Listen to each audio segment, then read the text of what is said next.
Okay, so we're here to talk about these guys today. I made some tramming blocks. That's what these are for.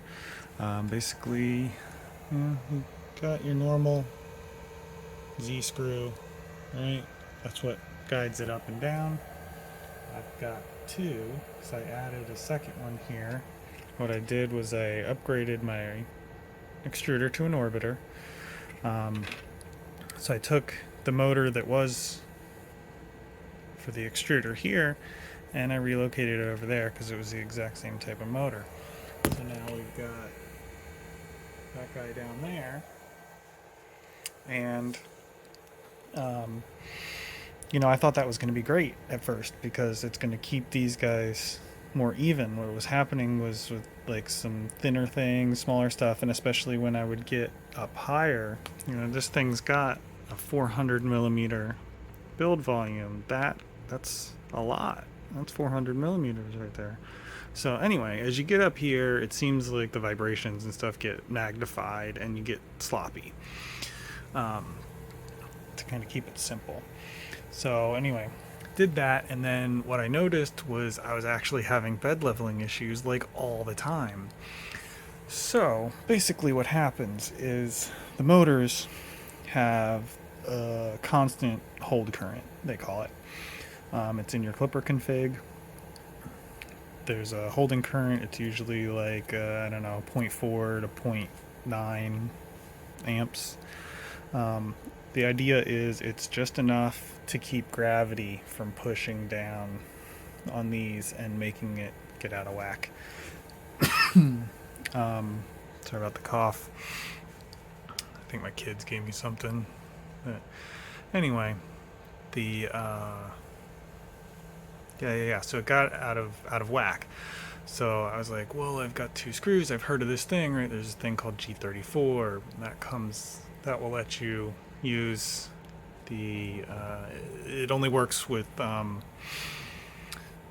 individual motor controllers, and with this longer LK5 from the factory, they have a spot for the extra motor, but they don't have. But it's just kind of slaved. Excuse me. Yeah, edit those coughs out. The the motors are both getting the same signal, so you can't control them individually. So therefore, you can't do the auto tramming thing like G34. So after poking around online, I found somebody else made some things similar to this. I'll post the link to my STLs on printables and then the original that inspired it. But yeah, basically I just want to show you guys how and why I made these. So let's get started. Yeah, you can tell, pretty easy to install. Basically we've got the top there. What you want to do is just make sure you're not going to run into anything like this. And then I wrote a macro, actually two, to help you do this. So basically what it's going to do is put the tool head in the middle, X150, Y150, and then Z400. So it's going to come straight up here. And I already know it won't hit this. So yeah, what we want to do is, what I usually do is I just kind of line it up and then go straight up. And these just press in and they'll hold on right there. And then so same thing, kind of line it up and then follow it up. So now you can see they're spaced out, they're clear, they're not going to hit anything. So now we'll come up, let me put in my password. Super secret info here. So I've changed it up a little bit. I got my old laptop sitting up top here. So you have a dedicated machine rather than firing up my big old gaming machine. So sorry about the screen looking at a screen. You're gonna get some of that weird artifacting from the refresh and stuff. But anyway, so I've got these two. So we're gonna hit start tramming. Basically, That's going to do a home. Give that a second to go.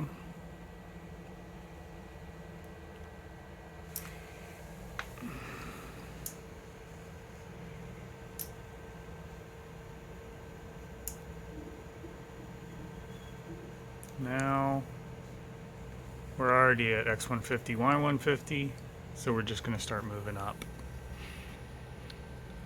And I'm just going to spool this stuff up slowly as it comes back up. I probably should have taken the filament out to show you guys this, but it's not a big deal. You can see it doesn't really get in the way, it just kind of curls up.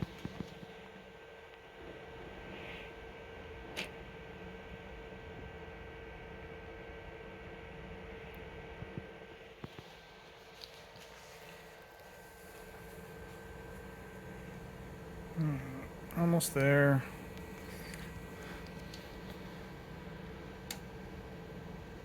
While we're waiting, I can tell you a little story. So this little notch and the shape of this has changed. I had to make a V3 because these support struts are triangles, right? So as we come up, the available space here is less and less, and then there's the limit switch. So this guy would come over and then bang right into there, so it couldn't actually hit. So I modified the design.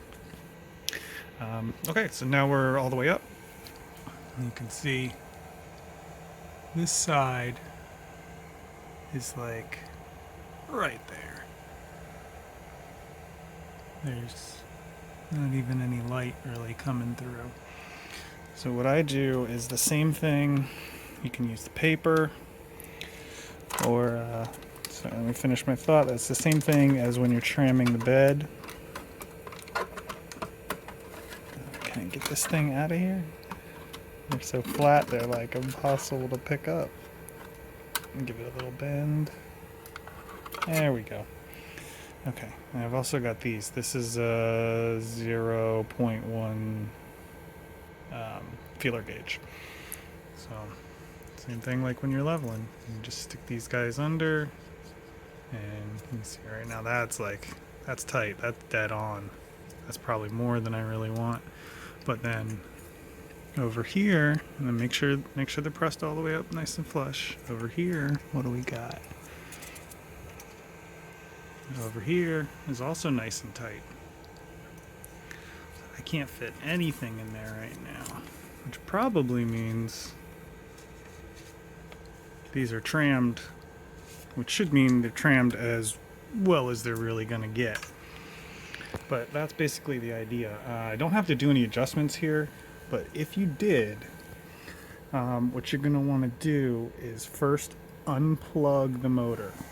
So like, come back here. Yes, you can do this while it's running. It's not going to hurt anything. Just grab this guy and yank it out. Then you can manually turn these guys. I'm not going to do it right now, but just grab it, turn it, and you'll see as this turns, it'll lift or lower the gantry as needed. And then once you're done, plug it back in. And yeah, once you've got it where you need, then you'll want to come back up to your interface, whatever you're using. I've got Octoprint here. So then we'll do the finish tramming. So this is going to bring it down a little bit. That gives you room to remove these guys. And it's basically just going to do the opposite of what it did. It's going to go X150, Y150, Z like 40 or something, and it brings it down close to the bed. As for these guys, when you're not using them, I simply stick them right up here. 1 and 2. There you go. Now, if you want to make these for yourself, and you have a different printer maybe, but you want to use like the same idea, it's really simple design. All you need is like one measurement. Well, I guess two. But so let me take you guys up here for a second, see if we can look. So basically we've got the frame right here, right? And then we've got the gantry. So there's a little bit of spacing here. So you need to make sure that you're sticking out far enough from this piece coming this way that you're going to actually run into the gantry. Right? And then all you got to do is what I did was I homed the printer, so like it just did there. Right? And then just basically the same thing that the start tramming macro does is it homes, and then you do a G1 X150 Y150. G1 is move command, so you do G1 X150 Y150 Z400. These numbers will change based on your bed, but that's the build volume I have is 300 by 300 by 400. So middle 150, right, of 300. So 150, 150 for my XY, and then because you want to be in the middle of the bed, and then you want to go all the way to the top. So if you've got an ender or something like that, it's what, like 300, I forget. But anyway, you just use your build volume, take this guy all the way up to the top, and then I took my micrometer. You can use a ruler, whatever you got, and you just measure the distance between. Right? So for me, that was, I believe, 48 millimeters, if memory serves. So that's what I made these guys. And then just make sure you're taking into account the outer edge, right? It should be 48 if that's your number. Just use it as an example here because that was mine. So make sure it's 48 from the outside wall to the outside wall. All right, don't forget to account for the walls, basically. What I did was I had a double thick wall here because I made these two pieces. I just did it in Tinkercad because I don't know anything that advanced yet. I'm still learning Onshape, but anyway, so I made these two, and then I brought them together, and then I didn't mate them so that it was even. I had it spaced outside an extra like 3 millimeters here. The point is just make sure you get your measurements right. And also another good tip when you're doing this is the first time, don't print these things like with crazy settings or something. Print it with like low infill and stuff like that, so it goes really fast, just so that you can test out the fit. You want to make sure you didn't screw something up first before you go worrying about wasting all your filament on doing like a really strong print or something like that. Yeah, I think that's it. So the finished tramming's macro ran. That just brings us back down, like I said, real low. It's about 40 millimeters, I believe. You can adjust, the values and stuff if you want. Change the script to suit your printer. But yeah, that's the idea. And ever since I did this, man, it's made a huge difference. I actually removed the second the second lead screw. I actually have my first blog post on my site mentions that. It talks about like a bunch of the upgrades I've done to this printer, and